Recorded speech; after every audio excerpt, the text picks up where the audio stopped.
जय हिंद आप सभी को। और चलिए शुरू करते हैं अपना यूपी टेट का बैच हम लोग पढ़ रहे हैं, जिसमें हिंदी भाषा को लेकर के हम लोग काम कर रहे हैं। ये हमारा तीसरा व्याख्यान होगा, जिसमें पहले व्याख्यान में हम लोग समझे थे कि जो यूपी टेट का भाषा है उसमें क्या क्या है, यानी कि भाषा एक जो हिंदी का खंड है उसमें सब क्या क्या चीजें हैं। और दूसरे व्याख्यान में हम लोग समझे थे कि वर्णमाला को लेकर के हम लोग उसमें काम करना शुरू कर दिए थे। सिलेबस हो गया था, पूरा नोट हम लोग कर लिए थे और वर्णमाला को लेकर के हम लोग काम कर रहे थे। वर्णमाला में हम लोग स्वर पढ़ लिए थे और आज हम लोग व्यंजन के ऊपर आते हैं, है ना। तो एक बार जरा आप लोग जुड़िए, कापी कलम निकाल लीजिए और हम लोग शुरू करते हैं। चलिए देखिए कैसे था। हम आप लोगों को बता के गए थे उस दिन कि जो कालखंड हम लोग, इसका कालखंड क्या मतलब, हम लोग जो इसका वर्गीकरण किए थे 11, फिर ऐसे करके 33, फिर 4, फिर 2, फिर 2। 33 और 11 44, 4 48, 2 50, 2 52। कुल वर्णमाला में कितने वर्ण हैं? 52।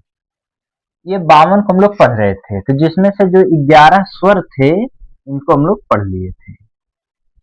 अब चलिए आज की जो बात है, ये जो 33 व्यंजन है ना, इनकी बात हम लोग करते हैं। तो आप लोग पहले हेडिंग बनाएंगे व्यंजन।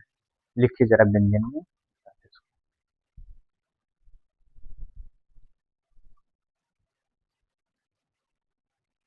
हेडिंग बनाएंगे व्यंजन, और व्यंजन में आप लोग लिख लेंगे परिभाषा के रूप में कि वर्णमाला के वे वर्ण जो स्वरों की सहायता से उच्चरित होते हैं उन्हें क्या कहते हैं? व्यंजन कहते हैं। फिर से सुन लीजिए एक बार। वर्णमाला के वे वर्ण जो स्वरों की सहायता से उच्चरित होते हैं उन्हें व्यंजन कहते हैं। हम लिख देते हैं व्यंजन। वे वर्ण जो स्वरों की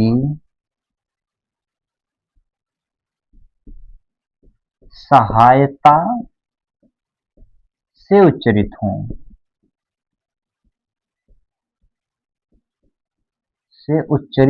उन्हें क्या कहेंगे? व्यंजन कहेंगे। इनकी संख्या कितनी मानी गई व्यंजनों की? 33। अब ये 33 कैसे होते हैं हम लोग देखते हैं इसको। मतलब कुछ संयुक्त में आएंगे, संयुक्त को छोड़ करके हम लोग बात कर रहे हैं इसमें। जब हम लोग 33 कर रहे हैं तो हम लोग संयुक्त को छोड़ दिए, द्विगुण व्यंजन को छोड़ दिए, अयोगवाह को छोड़ दिए, इन सबको छोड़ के हम लोग बात कर रहे हैं 33 संख्या तक की। कुल तो 52 है, तो आगे भी देखते हैं हम लोग। व्यंजन वे वर्ण जो स्वरों की सहायता से उच्चरित होते हैं व्यंजन कहते हैं। आइए, तो व्यंजन में मतलब आप लोग जानते होंगे कि क से शुरू होता है, क ख ग घ अंगा, च छ ज झ इया, ट ठ ड ढ ड़, त थ द ध न, प फ ब भ, य र ल व, मतलब बड़ा सा मूर्धन सा छोट सा, ह छ त्र ज्ञ ऐसे करके होता है। ये तो आप लोग जानते होंगे, इसको हम लोग लिखेंगे नहीं। अब व्यंजन में जरा पहले हम लोग हेडिंग बनाते हैं कि स्पर्श व्यंजन। हेडिंग बनाइए स्पर्श व्यंजन, या स्पर्शी कुछ लोग कहते हैं, स्पर्शी व्यंजन। सबसे जो पहली बात होती है कि स्पर्शी व्यंजनों की संख्या होती है 25। स्पर्शी व्यंजनों की संख्या कितनी होती है? 25। लिख लीजिए, बताते कौन कौन से स्पर्शी व्यंजन है। हम लोग एक बार स्पर्शी व्यंजन लिखेंगे और उसके साथ जो जो चीजें उसमें निपटाना होगा निपटा लेंगे, बार बार लिखने वाला काम नहीं करेंगे। एक बार लगाइए हेडिंग स्पर्शी व्यंजन, आगे लिखिए 25। इनकी संख्या कितनी मानी गई? 25। कैसे है देख लीजिए एक बार। इसको समझाते हैं। हम लोग पूरा एक फुल चार्ट बनाएंगे, और चार्ट बनेगा ऐसे, मतलब क वर्ग, क वर्ग को लेकर के हम लोग चार्ट बनाएंगे। तो इसमें क्या लिखेंगे? अपना क ख, मतलब भा लिखेंगे, क ख ग घ और अंग। नीचे लिखेंगे च छ ज झ य। आगे लिखेंगे ट ठ ड धड़, त, थ, द, ध और न। फिर लिखेंगे प, ह, ब, भ और म। यानी कि जो क वर्ग यहाँ पर लिखेंगे च वर्ग, ट वर्ग, त वर्ग और प वर्ग, ऐसे बना देंगे। इतना बना लीजिए आप लोग। इनको कहते हैं वर्ग। ये कुल मिला के 25 वर्ण हम लोग लिखे हैं। 1 2 3 4 5 6 7 8 9 10 11 12 13 14 15 16 17 18 19 20 21 22 23 24 और 1 25। ये जो 25 वर्ण होते हैं इनको कहते हैं स्पर्शी व्यंजन। इन्हें क्या कहते हैं? स्पर्शी व्यंजन। नोट कर लीजिए। और एक पूरे लाइन को वर्ग कहते हैं। जैसे क वर्ग के 5 वर्ण हो गए, है ना। क वर्ग में अगर आपसे कोई पूछेगा कितने वर्ण हैं, तो आप लोग कहेंगे कि क वर्ग में 5 वर्ण होते हैं। कौन कौन से? क, ख, ग, घ और अंगा। ऐसे च वर्ग में कुल 5 वर्ण, ट वर्ग में 5 वर्ण, त वर्ग में 5 वर्ण और प वर्ग में 5 वर्ण। ये मिला करके जो 25 वर्ण हुए, इन्हीं को कहते हैं स्पर्शी व्यंजन। इन्हीं को क्या कहते हैं? स्पर्शी व्यंजन। अब हम लोग जैसे ही स्पर्शी व्यंजन समझे तो हम लोग दो चीजें ही लगे हाथ कंसेप्ट और समझ लेते हैं। ठीक, दो चीज हम लोग और समझेंगे इन्हीं स्पर्शी व्यंजन में। जो ये 5 वर्ण लास्ट के हैं, जो स्पर्शी व्यंजन के 5 वर्ण लास्ट के हैं, यानी अंगा, इया, ड़ा, न और म, इन्हें कहते हैं नासिक व्यंजन। इन्हें कौन सा व्यंजन कहते हैं? नासिक व्यंजन। इन्हें कहते हैं नासिक व्यंजन। अच्छा, पहले आप लिखे हैं कि नहीं लिखे? एक बार लिख लेंगे तो हम लोग इसी में समझते चलेंगे, क्योंकि चार्ट बार बार नहीं बनाएंगे ना भाई। कोई छोटे से बच्चे आप लोग है ना कि हम क ख ग घ ङ च छ ज ञ करेंगे, ऐसा नहीं हो पाएगा, है ना। एक बार चार्ट बना लिए फिर हम लोग इसी में समझ लेंगे। ये जो अंगा, इया, ड़, न और म है, इन्हें कहते हैं नासिक व्यंजन। यानी कि इनको बोलने में जो हमारी प्राण वायु है, यानी कि जो हमारे शरीर की वायु है, वह नाक के द्वारा निष्कासित होती है। यानी कि बोलने में अपने नाक का भी सहारा लेना पड़ता है, इसलिए इन्हें कहते हैं नासिक व्यंजन, है ना। यानी कि नाक से जो बोले जाएं। इसमें 5 होते हैं, यानी कि अंगा, इया, ड़, न और म। इन्हीं को कहते हैं पंचमा अक्षर, क्योंकि हर लाइन के 5वें अक्षर होते हैं, इसलिए इनका एक नाम और है पंचमा अक्षर। जब आप कोई व्यंजन संधि में पढ़ाएंगे तो उसमें कुछ नियम आते हैं, पंचमा अक्षर के नियम, तृतीय अक्षर के नियम। जो तृतीय अक्षर के नियम की बात हो तो क को छोड़ देना, ख को छोड़ देना, ग, ज, ड, द, ब, ये क्या है? तृतीय अक्षर हो गए। ये प्रथमा अक्षर, द्वितीय अक्षर, ऐसे करके। तो अंगा, इया, ड़, न और म, ये कौन से अक्षर हो गए? पंचमा अक्षर। इन्हीं पंचमाक्षर को कहते हैं नासिक के व्यंजन। इतनी बात समझ में क्या? नहीं तो एक हेडिंग बना के लिख लीजिए, नासिक व्यंजन में ये 5, फिर हम आगे बताते हैं। चार्ट तो अपना ही रहेगा भाई। नासिक व्यंजन हो गए। और नासिक व्यंजन ये कहते क्यों हैं? क्योंकि बोलते समय हमें अपने नाक का भी सहारा लेना पड़ता है, क्योंकि प्राणवायु नाक के द्वारा भी निकलती है। आगे आइए, एक शब्द आप लोग कहीं ना कहीं पढ़ेंगे, अल्प प्राण, महाप्राण। क्या पढ़ेंगे? अल्प प्राण वर्ण कौन से होते हैं और महाप्राण वर्ण कौन से होते हैं, वो भी इन्हीं में होते हैं। देखिए जरा, जब आप कहते हैं अल्प प्राण और महाप्राण, आपको क्या समझना है? अल्प प्राण एवं महाप्राण। जैसे ही आप बात करते हैं अल्प प्राण, यानी कि छोटे से शुरू करना है। 1 2 3 4 5, हम लोग अगर ऐसे कॉलम बना लें, क च ट त प, ख छ ठ थ फ, ग ज ड द ब, घ झ ढ ध भ और अंगा, इया, ड़ा, न, म। तो इसमें जो प्रथम लाइन हो गई, यानी कि प्रथम वर्ण के जो हो गए प्रथमाक्षर, तृतीयाक्षर और पंचमाक्षर, यानी छोटे से शुरू करना है। प्रथमाक्षर, तृतीयाक्षर और पंचमाक्षर, इनको कहते अल्प प्राण। इनको कहते हैं अल्प प्राण। तो जरा एक हेडिंग आप लोग बनाएंगे, अल्प प्राण, और हम बोल देते हैं, आप लोग लिख लेंगे, फिर उसमें समझ लेंगे, क्योंकि चार्ट में तो मिटाना पड़ेगा हमको लिखने में, और चार्ट एक बार बन गया तो फिर क्या ही मिटाएंगे। जरा लिखिए, हेडिंग बनाइए, अल्प प्राण बोलते हैं उसकी परिभाषा। वे वर्ण जिनके उच्चारण में, वे वर्ण जिनके उच्चारण में कम प्राणवायु निष्कासित हो, उन्हें क्या कहते हैं? अल्प प्राण। प्राण का मतलब कि हवा। अगर भाई जैसे हवा शरीर में न रहे तो हमारा प्राण निकल जाएगा। ऑक्सीजन लेना शरीर बंद कर दे, फेफड़े ऑक्सीजन को एब्जॉर्ब करना बंद कर दें, तो उसी समय में क्या हो जाएगा? ही इज नो मोर, है ना, यानी कि वो कभी नहीं रहे, तो ऐसा सिस्टम हो जाएगा। तो प्राण को ही क्या कहते हैं? वायु। प्राण को ही क्या कहते हैं? वायु। अल्प प्राण, अल्प का मतलब थोड़ा, प्राण का मतलब वायु। जिन वर्णों के उच्चारण में कम वायु निकले उन्हें क्या कहते हैं? अल्प प्राण।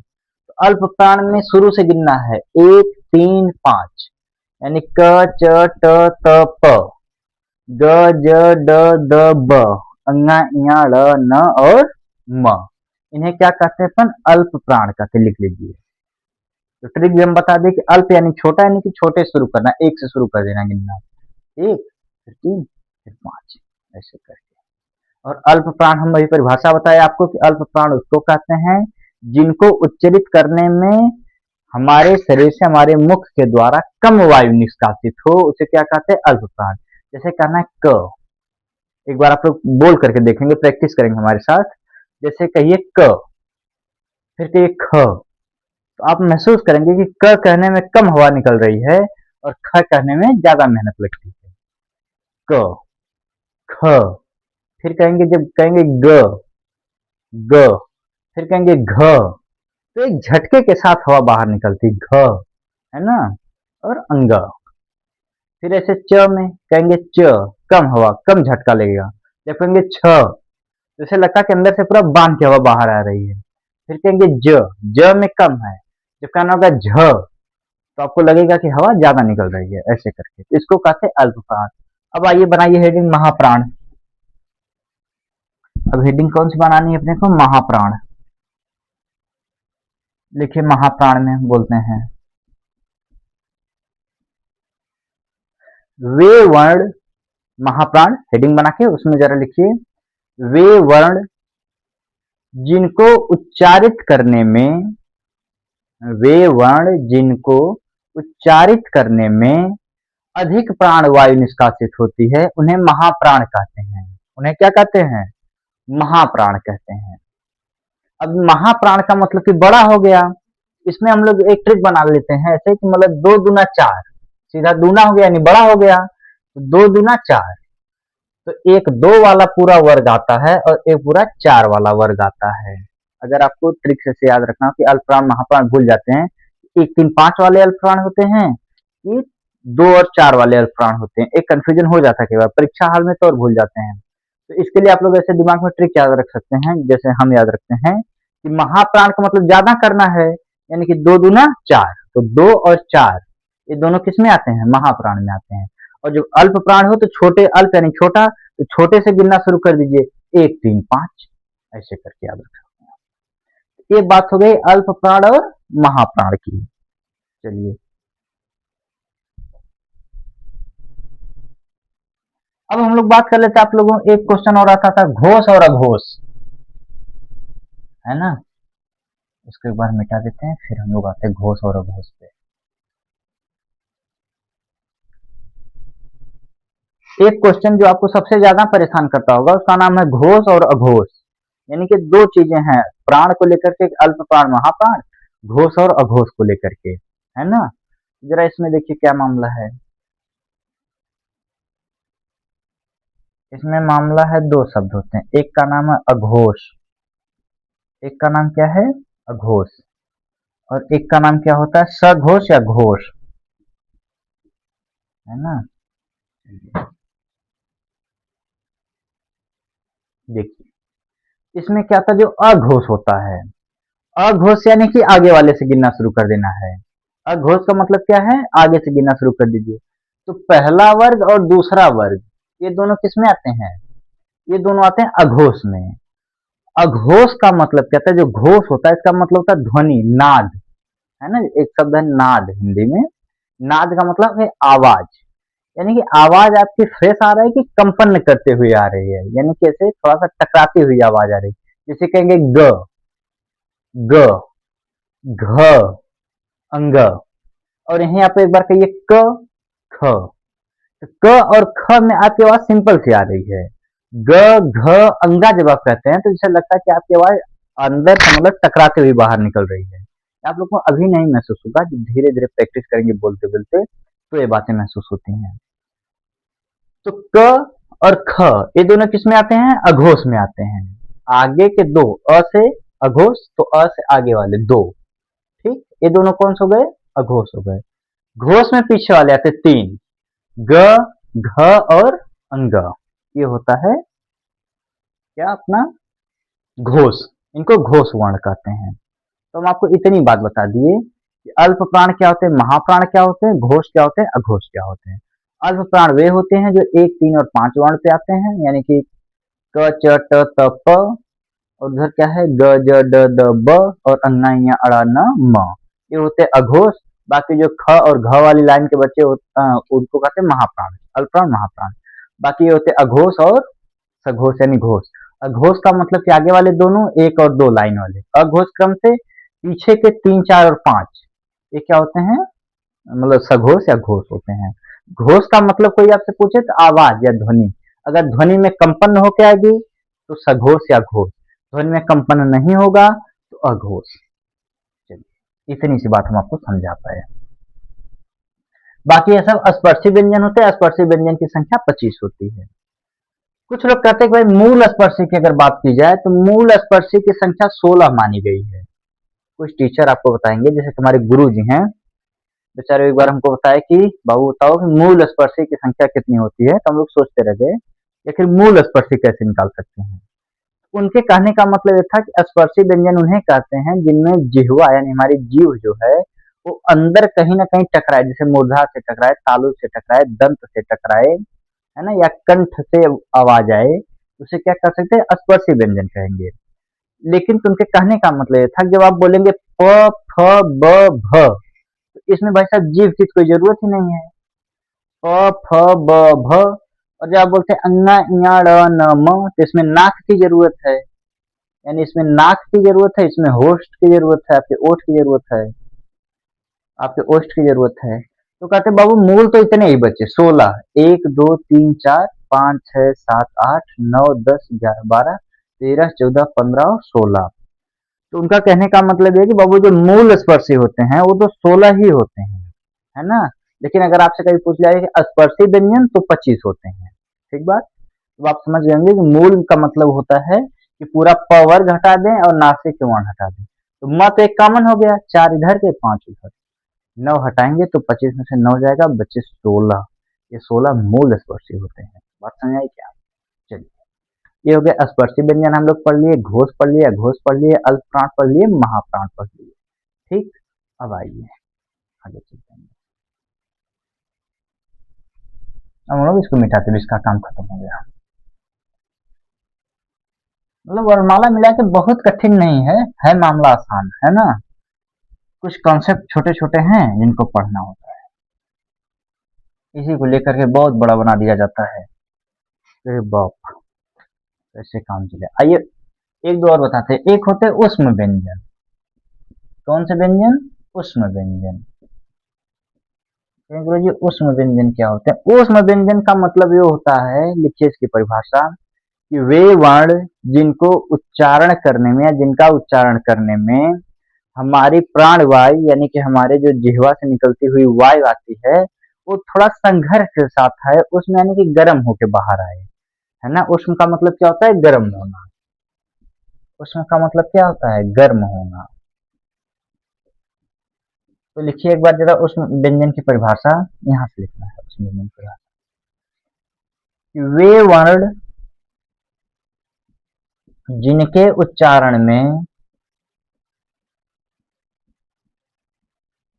जिनके उच्चारण में मुख से निकली हुई वायु,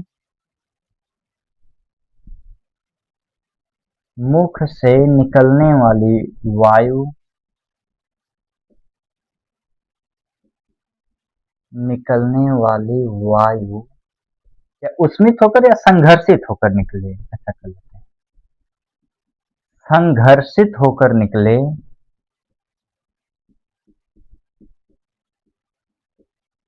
उन्हें क्या कहते हैं? उन्हें उष्म व्यंजन कहते हैं। वे वर्ण जिनके उच्चारण में मुख से निकलने वाली वायु संघर्षित होकर निकले उन्हें क्या कहते हैं? उष्म व्यंजन कहते हैं। इस संघर्षित होने का मतलब क्या है कि ये वो तो मतलब कि जो वैज्ञानिक लोग होते हैं, भाषा वैज्ञानिक, वही लोग समझ पाते होंगे कि उनका मानना है कि जब हम बोलते हैं तो हमारी जिह्वा से जो वायु निकलती है, यानी स्वर तंत्री से निकलने वाली जो वायु है, वो जिह्वा के द्वारा रगड़ खा के निकलती है। इसलिए इनको क्या कहते हैं? उष्म व्यंजन। के रगड़ खाने से चीजें गर्म हो जाती हैं, तो इसलिए वायु भी गर्म हो जाती है और इनको कहते हैं उष्म व्यंजन। तो परिभाषा नोट कर लीजिए।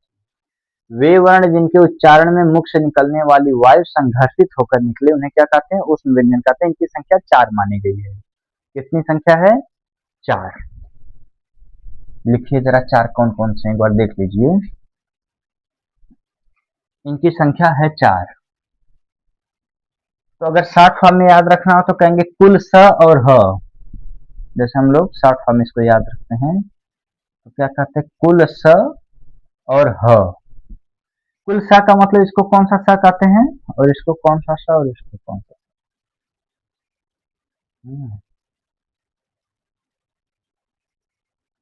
तो इसको जो ये बड़ा सा जिसको हम लोग कहते हैं, बड़ा सा, मूर्धन्य सा, छोट सा और ह, हम लोग ऐसे पढ़ते हैं। तो अगर आप बड़े सा का कभी हम उच्चारण स्थान पढ़ाएंगे, शायद आज ही की वीडियो में पढ़ा दें या कल पढ़ाएंगे उच्चारण स्थान, तो आप इसको जानेंगे तालव्य स होता है। इसका उच्चारण स्थान तालु से होता है। ये तालव्य स है। ये मूर्धन्य स है। मूर्धन्य सन के स इसको क्यों कहते हैं? क्योंकि इसका उच्चारण मूर्धा के द्वारा होता है, यानी जीभ बोलते समय मूर्धा को टच करती है, तो उसको बोलते हैं मूर्धन्य स। और ये जो छोटा सा होता है इसको बोलते हैं अपन दंत स। कौन सा स? दंत स। लिख लीजिए, लिखा देते हैं। बड़े सा को कहते हैं तालव्य स। तालव्य स। इसको तो आप लोग जानते हैं मूर्धन्य। मूर्धन्य। मूर्धन्य स। और इसको कहते हैं दंत स, यानी जो छोटका सा होता है उसको अपन कहते हैं दंत स। और ह तो अपना बेचारा ह है। तो आप इसको जब बोलेंगे स, स, स, और ये क्या है? ह। एक बार बोल के देखिए हमारे साथ, एक बार बोलिए। स, स, स और ह। तो आपको जैसे लगेगा कि आवाज बड़ी उष्मित होकर बाहर निकल रही है, बड़ी गर्म होकर निकल रही है। अब गर्म होने का ये मतलब नहीं भाई कि मतलब इसमें टेम्परेचर 22-23 और हवा निकल रही 65 के टेम्परेचर पे, ऐसा नहीं होता है ना? कहीं आप लोग कहें कि गुरुजी एकदम मतलब ब्लोअर की तरह हवा बाहर निकलनी चाहिए, भाई ब्लोअर ना लगा है ना? कहीं आप लोग ऐसा समझे। तो उसमें व्यंजन समझ में आ गए। 4 होते हैं, स, स, स और ह। अगर एक बार में याद रखना तो कह सकते कुल स और ह। एक बार में चलिए, बाकी इनका नाम बता दिए। तालव्य स, मूर्धन्य स, दंत स और ह। चलिए, उसमें व्यंजन हो गया। तो एक व्यंजन का नाम आता है अंतस्थ व्यंजन। कौन सा व्यंजन? अंतस्थ। अंतस्थ व्यंजन। अंतस्थ में कुछ गलत लिखा गया क्या? अनतस्थ मतलब कैसे लिखा जाएगा? अंतस्थ। अंतस्थ अब सही हो गया। हाँ, अंतस्थ व्यंजन। चलिए, मतलब कई बार दिमाग का नहीं काम करता है ना भाई हमारा, क्या बताएं। अंतस्थ व्यंजन। ये अंतस्थ व्यंजन क्या होते हैं? इनकी संख्या भी 4 होती है। अंतस्थ व्यंजन वे व्यंजन होते हैं जिनको बोलने में वायु अंदर की तरफ जाती है, यानी कि जो स्वर तंत्री लगी होती है। स्वर तंत्री का मतलब जो हम कह रहे हैं, जिसका मतलब वोकल कार्ड, जिसको अंग्रेजी में हम लोग कहते हैं वोकल कार्ड, उसको हिंदी में कहते हैं स्वर तंत्री। तो स्वर तंत्री के द्वारा ऐसा लगता है कि वायु अंदर की तरफ जा रही है। अंदर, अंदर यानी अंतस्थ। अंतस्थ का मतलब ही होता है कि चीजें जब अंदर जाएं, किसी के अंदर जाएं, तो उसे कहते हैं अंतस्थ। तो इसकी परिभाषा कैसे बनाएंगे? वे वर्ण जिनको उच्चरित करने में प्राणवायु अंदर की तरफ जाती हुई प्रतीत हो या अंदर जाती है, उसे क्या कहते हैं? अंतस्थ व्यंजन। लिख लीजिए। वे वर्ण जिनका उच्चारण करने में, वे वर्ण जिनका उच्चारण करने में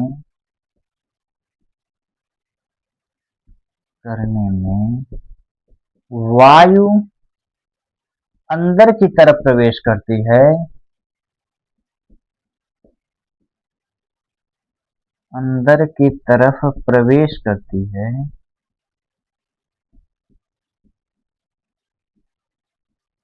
उन्हें क्या कहते हैं? अंतस्थ व्यंजन कहते हैं। वे वर्ण जिनका उच्चारण करने में वायु अंदर की तरफ प्रवेश करती है, उन्हें क्या कहते हैं? उन्हें कहते हैं अंतस्थ व्यंजन। अब एक बार जरा समझिए अंतस्थ व्यंजन क्या होते हैं।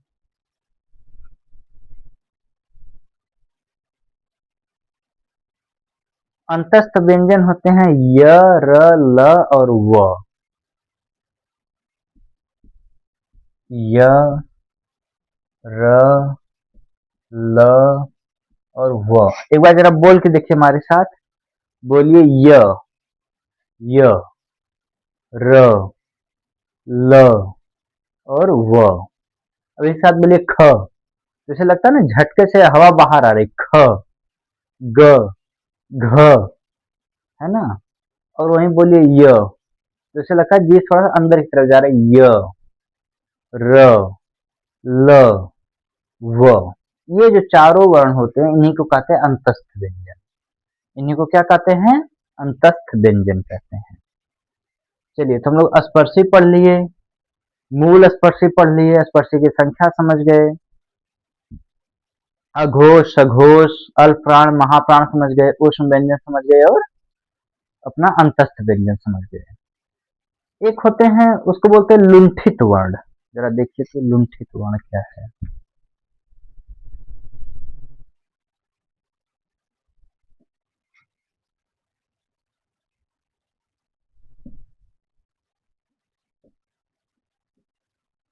हेडिंग बनाना है लुंठित वर्ण। लुंठित वर्ण का मतलब क्या होता है कि वे वर्ण जिनको उच्चारण करने में, जिनका उच्चारण करने में हमारी जीभ क्या हो जाए, जैसे ये का मतलब कि कंपन करके रह जाए आपस में, है ना, क्लियर ना हो पाए। वे वर्ण जिनका उच्चारण करने में जीभ एक ही स्थान पर कंपन करते हुए रुक जाए, उसे क्या कहते हैं? लुंठित व्यंजन, है ना। और ये लुंठित व्यंजन कौन सा है? र। बोलिए एक बार र, बोल के देखिए एक बार, खुद से बोलिए, अभ्यास करिए बोलने का। बोलिए र। तो जब आप र बोल रहे होंगे तो देख रहे होंगे कि ऊपर जीभ जाके खड़फड़ करके रह जा रही वहीं पे, है ना। बोलिए बोलिए भाई, एक बार आप भी बोलिए, बोल के देखिए एक बार, र, है ना। तो इसमें लुंठित में एक आता है जिसका नाम है र, लिख लीजिए। वे वर्ण जिनका उच्चारण करने में हमारी जीभ एक ही स्थान पर कंपन करके रह जाए, उसे क्या कहते हैं? उसे कहते हैं लुंठित व्यंजन।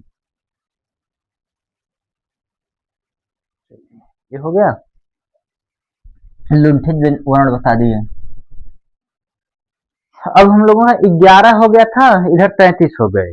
33 कैसे हो गए? 25 कौन से थे? उसमें स्पर्शी व्यंजन। एक बार हम गिना देते हैं आप लोगों को।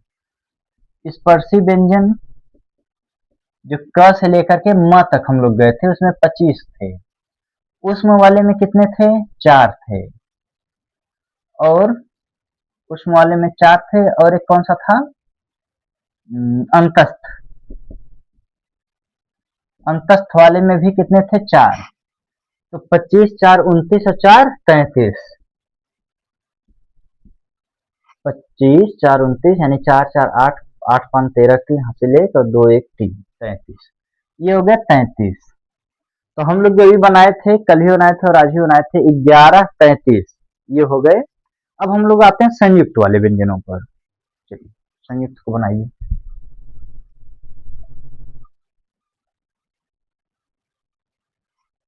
अब हम लोग आ जाते हैं अपने 4 वाले पे, संयुक्त व्यंजन। संयुक्त व्यंजन, इस संयुक्त व्यंजनों की संख्या 4 होती है। ये कौन से होते हैं? ये दो व्यंजनों के मिलने से बनते हैं, दो वर्णों के मिलने से बनते हैं, इसलिए इनको क्या कहा गया? संयुक्त। संयुक्त यानी कि एक साथ में दो लोग युक्त यानी कि खड़े हुए हैं, इसलिए इन्हें क्या कहते हैं? संयुक्त। युक्त यानी कि लगे हुए हैं, कि एक साथ में दो लोग लगे हुए हैं, इसलिए इनको क्या कहा गया? संयुक्त कहा गया। इनकी संख्या 4 मानी गई है, जिसको आप कहते हैं छत्र ज्ञा छत्र।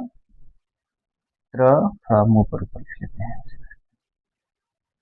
इनका जो पहला है उसका नाम है छ, दूसरे का नाम है त्र, तीसरे को जिसको आप लोग कहते हैं ज्ञा, और एक का नाम है स्र, जो श्री वाले स्र में आप लोग प्रयोग करते हैं, श्रीमान श्रीमती, है ना, ऐसे करके एक जो स्र वाला हो गया। इनकी संख्या 4 है। अब इनसे लेकर के क्वेश्चन कैसे आते हैं जरा एक बार देखिए। इनका 2-3 मामला है। एक मामला तो बने कैसे होंगे, तो इंग्लिश अगर आप लोग थोड़ा बहुत आती हो तो अंग्रेजी के माध्यम से बनाना बड़ा आसान है। जैसे छ वाले का अंग्रेजी होती है के एस एच, है ना। इसका मतलब क्या हो गया? एक तो इसमें ये हो गया क, और एक हो गया अपना श, तो इससे बनता है छ। तो त्र वाला कैसे बनता है? TRA, यानी यहाँ लिखेंगे त, हलंत लगाएंगे और यहाँ लिख देंगे र। एक ज्ञा नहीं होता, दरअसल होता है ज्या, है ना। एक ज्ञा नहीं होता, ज्ञा तो हम लोग इसको पढ़ते हैं केवल, लेकिन जो लोग हिंदी को ठीक से थोड़ा समझना चाहते हैं या समझते हैं तो इसको ज्ञा नहीं कहते, ज्या कहते हैं ना। जैसे स्वामी रामदेव भी क्या कहते हैं? विज्ञान। क्या कहते हैं? विज्ञान। विज्ञान नहीं कहते, विज्ञान। तो ये दरअसल शब्द ज्ञा नहीं होता है, शब्द है ज्या, लेकिन हम लोग प्रैक्टिस है, शुरू से हम लोग पढ़ते आ रहे हैं LKG से, इसको ज्ञान समझते हैं।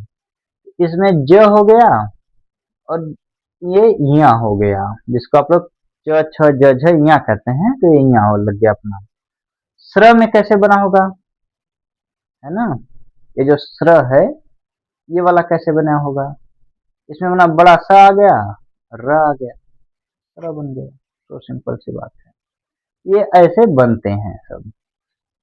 ठीक, ये तो इनके बनने का एक क्रम हो गया। अगर आप लोग थोड़ा सा इंग्लिश वाला रखेंगे, जैसे GYA ऐसे करके, और इसको कैसे कर सकते हैं, और इसको तो कहीं तरह कर सकते हैं ऐसे। तो देखिए छ वाला जो छ से छतरी वाला है, ये बना है क और स से। इस तरह से त्रिशूल वाला जो बना त और र से, य से ज्ञानी वाला ज और यहाँ से, इस तरह वाला स और र से बना है। चलिए एक बात तो ये हो गई, ये बनते कैसे हैं। दूसरी बात, इनको कहा जाता है कि जो हिंदी शब्दकोश में इनका स्थान कहाँ आएगा। जैसे मान लीजिए 2-3 शब्द हो गए, छ से छतरी हो गया, एक मान लीजिए ख से खरगोश है, क से कबूतर है, 3 शब्द हैं। आपको रखना हो कि इसे हिंदी शब्दकोश के अनुसार सेट करना है। जैसे इस बात को थोड़ा सा कायदे से समझाते हैं आप लोगों को। जैसे मान लीजिए लिखा गया है पतंग, वहीं पे एक जगह लिखा गया है कागज। ठीक, एक मान लीजिए आपके पास एक शब्द है कागज, कागज, एक का नाम है पतंग, और मान लीजिए यहीं पे एक शब्द हम लोग और कोई सा रख लेते हैं, क्या रख लें, मान लीजिए फरिश्ते, एक शब्द हम लोग लिख लेते हैं फरिश्ते, है ना। आपके पास 3 शब्द हैं, तो क पहले आता है। जैसे आप गिनना शुरू करें, क ख ग घ घ च छ ज झ ञ ट ठ ड ढ ढ़ त थ द ध न। इसके बाद क के बाद आएगा प, फिर आएगा फ, है ना। जैसे कई बार नाम हम लोग रखते हैं तो अंकित नाम वाला पहले आ जाता है, और मान लीजिए प्रवीण नाम वाला बाद में आएगा, क्योंकि उसका नाम P से शुरू होता है, अंकित वाले का नाम A से शुरू होता है। बात समझ आ रही है? ऐसे। तो अगर आपको छ से छतरी वाले को रखना है तो आप कहाँ रखेंगे? क्योंकि दिख तो रहा छ से छतरी, वर्णमाला में सबसे लास्ट में आता है, छ त्र ज्ञ, वहीं खत्म ही हो जाते हैं सब। लेकिन दरअसल ये बना है क से, है ना। ये बना है किससे? क से, इसलिए इसको क के तुरंत बाद रखा जाता है। वर्णमाला में जो आप रखते हैं इसको, तो क के तुरंत बाद। तो अब समझ आप गए होंगे, तो इसे त्र वाला कहाँ आएगा? त के तुरंत बाद आएगा, क्योंकि त से बने हैं। और ये जो ज्ञानी वाला ज्ञ है, ये दरअसल ज्ञ नहीं ज्या है, और ये ज के बाद आएगा तो च छ ज के बाद क्या आएगा? झ से पहले ही आएगा। इस शब्दकोश में आएंगे सब।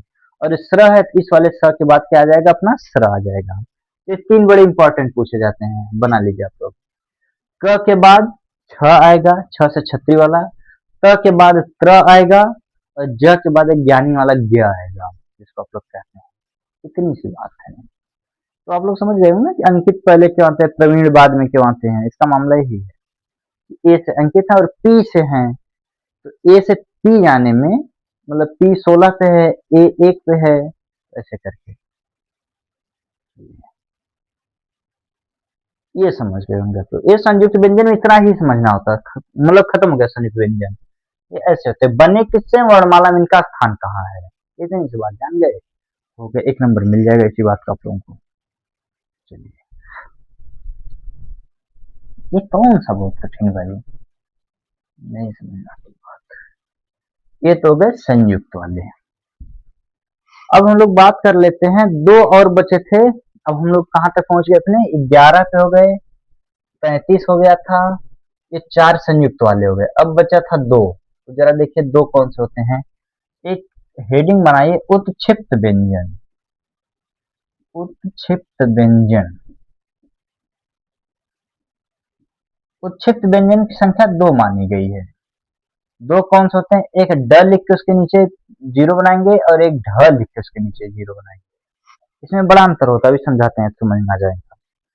उत्क्षिप्त व्यंजन हेडिंग बनाइए, इसमें जरा सा लिख लीजिए। उत्क्षिप्त शब्द का अर्थ है फेंका हुआ। उत्क्षिप्त का मतलब क्या होता है, जिसे हम फेंकें, जहां फेंकने के सेंस में कोई चीज प्रयोग होती है, उसे हम लोग क्या कहते हैं, उत्क्षिप्त कर दिया गया, उछाला गया है दरअसल, है। उत्क्षिप्त का मतलब होता है उछाला गया।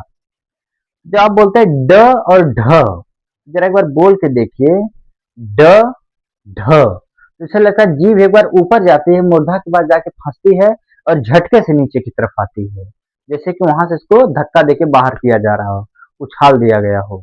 ऐसे बोलिए ड ढ, है ना। अगर इसको समझना हो जैसे कि एक होते हैं ड और ढ, एक कौन से होते हैं, ये होता है ड और एक होता है ढ, है ना। लेकिन देखिए जब हम लोग इसका शब्दों में प्रयोग करते हैं तो कैसे समझ में आएगा आपको। देखिए, जैसे आपको लिखना हो डलिया, आपको क्या लिखना हो, शब्द डलिया, तो यहाँ पे आप ड शब्द का प्रयोग किए हैं। अब अगर यहीं पे आपको लिखना घोड़ा, घोड़ा, तब घोड़ा के नीचे आप लिख के एक सुन्ना का मतलब बिंदु लगाते हैं यहाँ पे, घोड़ा के नीचे, तो ड़ा, है ना। अब ये ड़ा मतलब अड़ा वाला ड़ा नहीं है, ये केवल अड़ा है। ये हो गया ड, इसको अपन क्या कहते हैं, ड, जिसके नीचे पॉइंट नहीं बनाते उसको कहते हैं ड। लेकिन ये उत्क्षिप्त में जिनके नीचे पॉइंट बना हुआ होता है उन्हें कहते हैं उत्क्षिप्त व्यंजन। कहीं आप लोग समझते हैं कि कहीं कहीं ड लिख के उसके नीचे पॉइंट बनाया जाता है, कहीं कहीं तो नहीं बनाया जाता है। तो मेरे भाई, जहां नहीं बनाया जाता है वो तो सिंपल है, लेकिन जहां बनाया जाता है उन्हें कहते हैं उत्क्षिप्त व्यंजन। और इनका उच्चारण अगर आपको समझना हो तब 2 एग्जाम्पल समझ सकते हैं। एक बार बोलिए डलिया, डलिया, फिर एक बार बोलिए मतलब घोड़ा, गुड़िया, तो आपको समझ आता है कि दरअसल यहाँ ड़ का प्रयोग हम लोग कर रहे हैं और यहाँ ड का प्रयोग कर रहे हैं। तो उत्क्षिप्त व्यंजन इसलिए अलग होते हैं। तो मतलब यहाँ तक 2 तक आ गए, है ना। चलिए इतना बना दीजिए। उत्क्षिप्त व्यंजनों की संख्या 2 होती है, ड़ और ढ, और जो सिंपल होते हैं ड और ढ। एक जो 2 और बनाना था उसका नाम था अयोगवाह, लिख लीजिए, अयोगवाह। ये अयोगवाह की संख्या भी 2 मानी गई है, अनुस्वार और विसर्ग, यानी जिसको हम लोग कहते हैं अंग और अह। अंग को कहते हैं अनुस्वार, इसको अपन बोलते हैं अनुस्वार, अह को कहते हैं विसर्ग, अह को क्या कहते हैं, विसर्ग। और इसका अगर सिंबल बनाना हो तो एक पाई पार के ऊपर बिंदी लगाएंगे, इसको एक पाई पार के उसके बगल में बिंदी लगाएंगे, इसको कहते हैं विसर्ग और उसको कहते हैं अनुस्वार। ये हो गए अयोगवाह। तो अब अपना हो गया 2 2 4, 4 4 8 और 33 और 8 कितने होते हैं, 33 8 41, 41 और 11 52, हो गए 52। ठीक बात। ये थी वर्णमाला। अब वर्णमाला में समझने की बात क्या रह गई कि उच्चारण स्थान, तो उच्चारण स्थान थोड़ा 5-10 मिनट का टॉपिक है, उसको हम लोग कल समझेंगे, क्योंकि अगर आज ही समझाएंगे तो फिर वीडियो बहुत ज्यादा लंबा हो जाएगा। क का उच्चारण स्थान क्या है, ख का उच्चारण स्थान क्या है ना, ऐसे करके। इसके लिए एक छोटी सी कविता कि अक विसर्ग कंठरामी चेस नहीं है तालु में, दीर्घ ऋकार उदंत जी उपाते हैं ओष्ठ में केवल व दंतोष्ठ में। बस सिंपल सी बात, खत्म हो गई सर। तो इसको हम लोग कल थोड़ा सा डिफाइन करके समझेंगे, 5-10 मिनट का समय लगाएंगे और आराम से समझेंगे। तो हमें उम्मीद है कि आप लोगों को वर्णमाला समझ में आया होगा। वर्णमाला में खास तौर से आज हम लोग व्यंजन की बात कर रहे थे, क्योंकि स्वर की बात हम लोग पिछले वीडियो में कर चुके थे। इसमें कहीं कोई शंका हो, कहीं कुछ ना समझ आए तो नीचे कमेंट बॉक्स खुला है आपके लिए, आप उसमें एकदम सादर आमंत्रित हैं लिखने के लिए, लिखिए, धूमधाम से लिखिए। जहाँ ना समझ में आए वहाँ पूछ लीजिए, और कोशिश करिए कि एमपी सेट, यूपी टेट, हाँ एमपी सेट भी है और यूपी टेट, खास तौर से यूपी टेट की वैकेंसी है, ये हाथ से जाने ना पाए, तो इसमें आप लोग सफलता अर्जित करिए, है ना। चलिए धन्यवाद, आपने धैर्य के साथ ना, बहुत बहुत आभार।